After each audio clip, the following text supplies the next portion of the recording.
I'm Rolene Marks. Welcome to Israel Brief. Central in a sweltering modi'in. Yes, summer here, not easy in Israel, but we love welcoming so many of you who come to Israel to summer vacation. And just a reminder that this Israel Brief is brought to you as always by Lay of the Land, where we bring you those top stories making news every Monday to Thursday. So let's get on with it, and we begin with the top story that another Israeli has been reported kidnapped, this time in Ethiopia.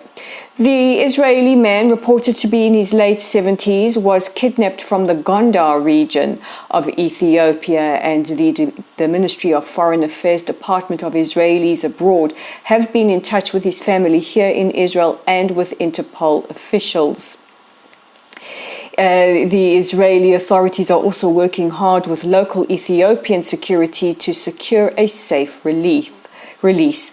Meanwhile, there has been proof of life issued, and kidnappers have made a ransom demand reported to be for a couple of 100,000 shekels.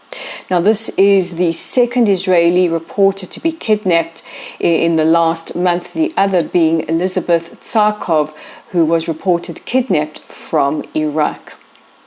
Yesterday, we brought you the coverage of the mass protests that took place across the country. Now, just after we finished recording the Israel Brief, protests were continuing, culminating in a massive protest at Ben Gurion Airport.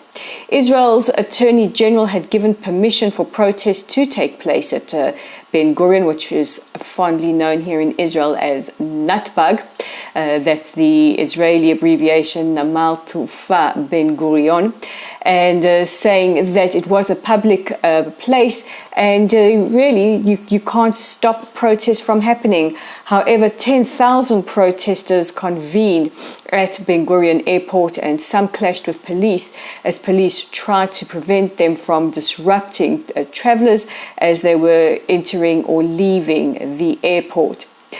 Protests continued as well in other major points across the country, including cities like Ra'anana, Tel Aviv, Modi'in, and various others. Meanwhile, protesters also gathered outside the U.S. consulate in Tel Aviv, demanding international pressure be placed on the current coalition government.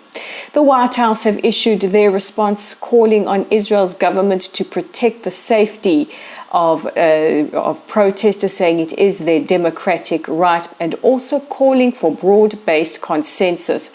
I think most Israelis want to see a solution where broad-based consensus is reached with regards to the proposed judicial overhauls. Israel's Foreign Minister Eli Cohen will depart for Serbia, the Vatican, and Italy later this week.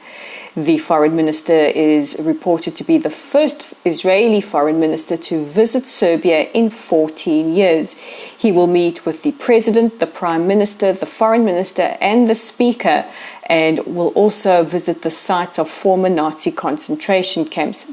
He will then visit the Vatican and meet with the foreign minister of the Holy See, the first time a foreign minister from Israel has visited in 12 years, and then on to Rome, where he will meet with Italy's deputy prime minister and foreign minister.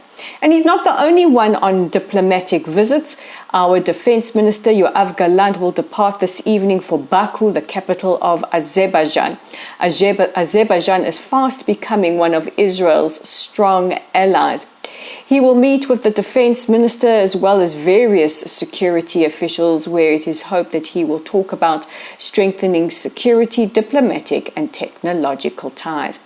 Now that brings me to the end of today's edition of the Israel Brief. Don't forget to visit our website. I have an article up there which takes a deep look at how Israel's operation in Jenin was covered by the mainstream media last week and the disturbing trends as a result of that. Our Facebook community is at Lottel Site. Like us, follow us, share our content, and don't forget to click on the subscribe button if you are viewing us now on the YouTube channel, which is at the Israel Brief. And if you like our content, please consider sharing it and clicking on that like button. And you can follow us as well on Twitter, We're at Lay of the Land 5. I'm Rolene Marks. This is a boiling hot Israel, and I wish you all a wonderful Wednesday. And join me again tomorrow before we head off into the weekend. Take care.